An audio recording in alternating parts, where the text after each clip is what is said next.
The movie opens at Camp David, where U.S. President Benjamin Asher is enjoying a retreat after a friendly boxing match with his loyal bodyguard, Mike Banning, a former Army Ranger.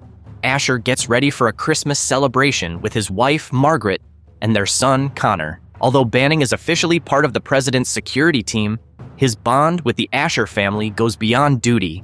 They're like close friends. Before they leave, Banning asks his colleague, Dave Forbes, to stay behind and keep an eye on Camp David while they head to the party. But on their way, things take a tragic turn. The presidential limo skids out of control on a snowy, icy bridge. Banning manages to pull President Asher to safety, but sadly, Margaret doesn't survive as the car plunges into a ravine. This loss hits Banning hard, and he's left haunted by the guilt of not being able to save her. Fast forward 1.5 years, Banning has shifted gears and now works at the Treasury Department, far removed from the White House. At home, his wife, Leah, tries to engage with him, but he seems distracted, still carrying the weight of the past. Sensing her frustration, he makes a half-hearted promise of a vacation, though his mind is clearly elsewhere. Later, Banning meets with Lynn Jacobs, his former boss in the Secret Service, when Agent Roma and his team approach. Despite being out of the presidential detail,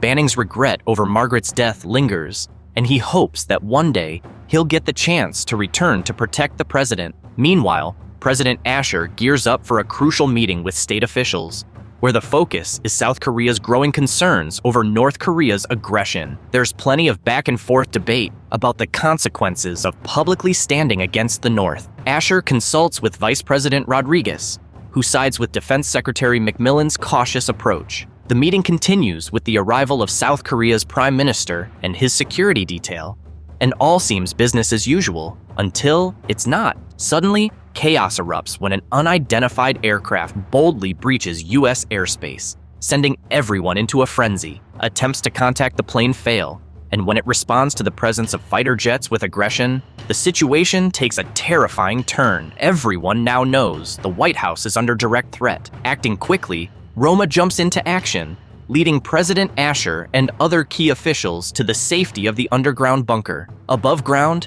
the White House defenders prepare for what's coming, but the tension is so thick you could cut it with a knife. With the mystery plane now confirmed as hostile, it descends on Washington, D.C., causing utter devastation. Civilians scatter in fear as the city is bombarded from above, turning the streets into a total mess. Right in the middle of this chaos, Banning is on a mission, racing toward the White House. He's ready to take on whatever threat is coming. Just as the Air Force manages to shoot down the rogue plane, another danger surfaces. Hidden within the confusion, a group of mercenaries launches a surprise ground assault, catching the White House security off guard. In the brutal firefight that follows, the mercenaries break through, leaving everyone reeling from the unexpected breach. Amidst the chaos and gunfire, a shocking betrayal unfolds. Turns out, Park isn't who everyone thought he was.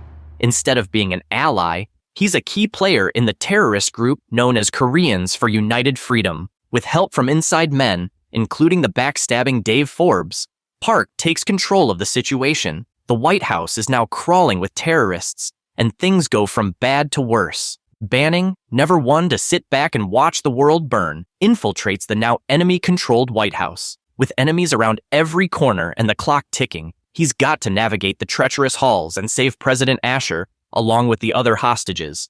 No pressure, right? Meanwhile, Park, now calling the shots, rolls out a wicked plan. He orders Lim, his tech expert, to disable the White House's defenses, giving them access to its weapons. Using drones to spy on the U.S. military, they're tightening their hold on power, and it's not looking good. To drive their point home, they make a terrifying move. In a gruesome video call to the Pentagon, they execute Prime Minister Lee Tae-woo. The message is clear. Park is in control now. With Asher and top officials in their clutches, Park makes a bold demand. The U.S. military must withdraw from the White House or face the consequences. Cornered and with the lives of the hostages on the line, the Pentagon has no choice but to comply. It's a brutal blow to American pride when the terrorists raise their flag over the White House, a symbol of their total control. But while things seem hopeless, Banning isn't ready to throw in the towel. He's still inside, the last hope for the president and the nation. With every step, he inches closer to dismantling the terrorists' plan. With grit and unmatched skill, he's determined to take down the terrorists one by one and restore order, no matter the cost. In the middle of all the chaos, Banning pulls off a bold move. He disables the White House's internal surveillance system, giving him a much-needed lifeline to the outside world. He taps into the president's satellite earphones and makes contact with Lynn and Ellen Trumbull, who's now acting as the interim president, running the show from the Pentagon's emergency briefing room. But the situation is grim. Lynn breaks the bad news. President Asher and several top officials are being held hostage,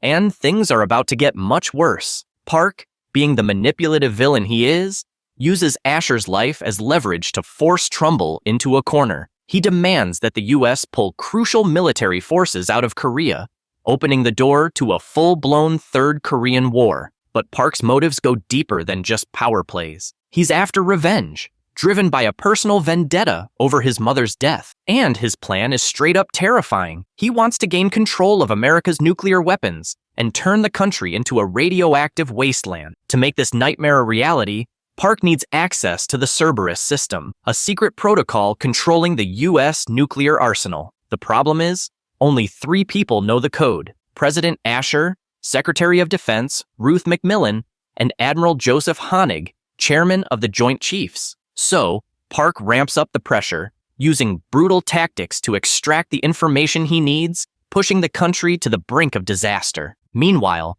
Banning is on a high-stakes mission of his own. Time's running out, and the White House is crawling with enemies. He has to make his way through the maze of danger, facing one deadly confrontation after another, all while racing to stop Park's apocalyptic plan. The pressure is on, and failure is not an option. Amid all the chaos, a major revelation drops. Park isn't who he says he is.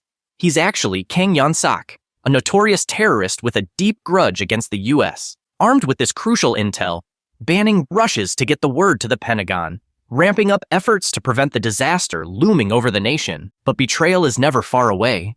Banning crosses paths with Forbes, a supposed ally who's flipped to the enemy's side. The deception hits hard, but Banning doesn't waste time. In a tense showdown, he takes on Forbes, determined to neutralize the threat and keep the mission intact, no matter the cost. Meanwhile, the Pentagon comes up with a bold plan, an airborne assault to take back the White House. But despite Banning's warnings, Trumbull, driven by desperation, gives the green light for an airstrike. It's risky, reckless, and Banning knows it could backfire big time. Still, he's the last hope standing between the terrorists and the nation's collapse. While the brass at the Pentagon strategizes, Park is already one step ahead. Using the drones he'd flown earlier, he tracks the incoming SEAL team. With chilling precision, he activates the Hydra's 6 anti-aircraft system, obliterating the SEAL helicopters in a terrifying show of force, leaving the Pentagon in shock. Trumbull quickly calls off the mission, realizing things have gone south fast. In the heat of it all, Banning takes a daring leap to shut down the Hydra system. He pulls it off, but not without getting injured in the process. Hurt, but far from giving up, Banning pushes forward, knowing he's still the only chance they've got. Meanwhile, Kang doesn't flinch at the failed attack. He raises the stakes, coldly executing Vice President Charlie Rodriguez as a brutal message. With Asher's life on the line, he makes his next demand: a helicopter and enough fuel to make his escape, holding the president as the ultimate bargaining chip. With time running out, Trumbull pleads with Banning to move quickly. Banning, knowing every second counts, charges toward a final confrontation with Park. The action spills onto the White House grounds, where Banning is in hot pursuit of Park and the last few terrorists still standing. During a desperate rescue attempt, he manages to stop Park from executing Secretary of Defense McMillan in front of the world's media in what would have been a brutal public display. The intensity of the fight forces Park and his men to retreat back into the bunker, giving Banning a slim window of time to safeguard the president. Meanwhile, Trumbull faces the hardest decision yet. He reluctantly gives in to Park's demands, ordering the military withdrawal that could give the terrorists what they want. As tension skyrockets, Park stages a twisted fake-out, making it look like President Asher and the other hostages have been executed. It's a cold-hearted trick meant to break their spirits, but Banning isn't falling for it. He's convinced the president is still alive, and with that belief fueling him, he gears up for one final all-out assault on the bunker. Park, now armed with 2 Cerberus codes, is closing in on forcing Asher to give up the last one. If he succeeds, a nuclear catastrophe is on the horizon for the U.S. Just as Park is about to seal the deal, Banning bursts into the bunker, and the two engage in a brutal, no-holds-barred fight. As fists fly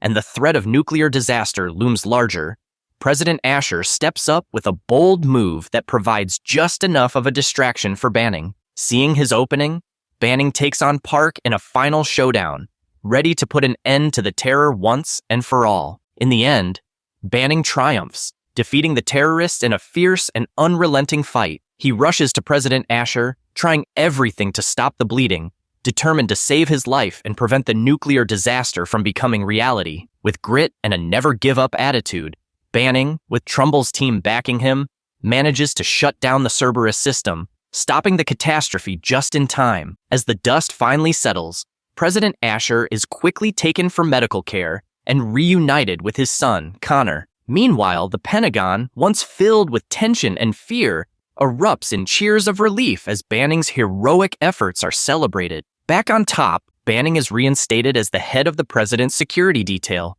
standing proud after saving not only the president but the entire country from the edge of destruction. In a heartfelt speech to the nation, President Asher promises that the country will remain strong and resilient despite the adversity they faced. In a touching moment, he shakes Banning's hand, not just as a gesture of thanks for saving his life, but for saving the very soul of the nation. Well, that's the end of this story. Consider subscribing for more recaps like this.